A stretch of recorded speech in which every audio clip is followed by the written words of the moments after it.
আসসালামু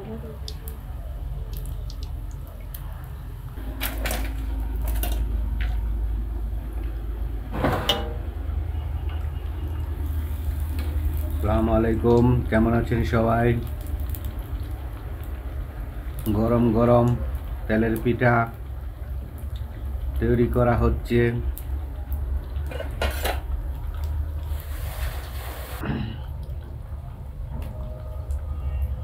খেজুরের মিঠাই আর হচ্ছে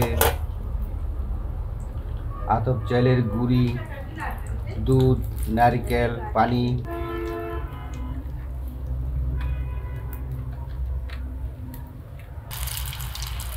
একটি পিঠার পর আরেকটি নতুন পিঠা দেওয়া হলো, দেখছেন।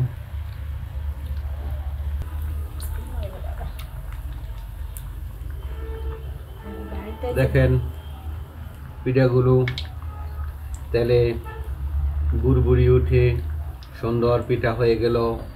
তেলের পিঠা খেতে অসাধারণ। অনেকদিন তেলের পিঠা বানানো হয় না, খাওয়া হয় না, আজকে বানানো হলো, খাওয়া হলো। অনেক স্বাদ, সেই স্বাদ। এগুলো হচ্ছে তেলের পিঠার গুঁড়ি, এগুলো দিয়েই বানানো হচ্ছে। দেখেন কিরকম লাল ভাজা হয়ে গেল, দেখতেই সুন্দর। আরেকটি পিঠা দেওয়া হচ্ছে।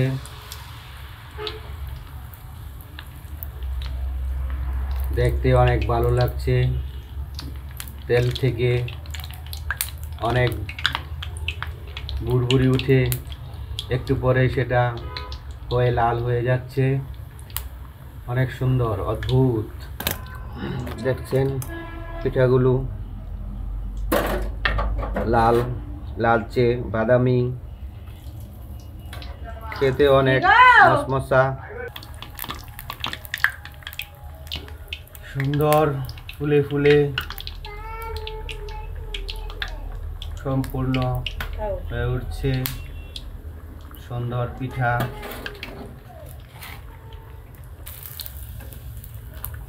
প্রথম সাদা, তারপরে আস্তে আস্তে আস্তে আস্তে হয়ে উঠলে এটা বাদামি রং ধারণ করে।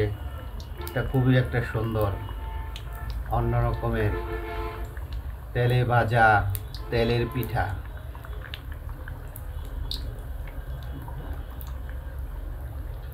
নারকেল দুধ ছাড়াও শুধু মিষ্টি দিয়ে, ভালো গুড় দিয়েও এই পিঠা হয়।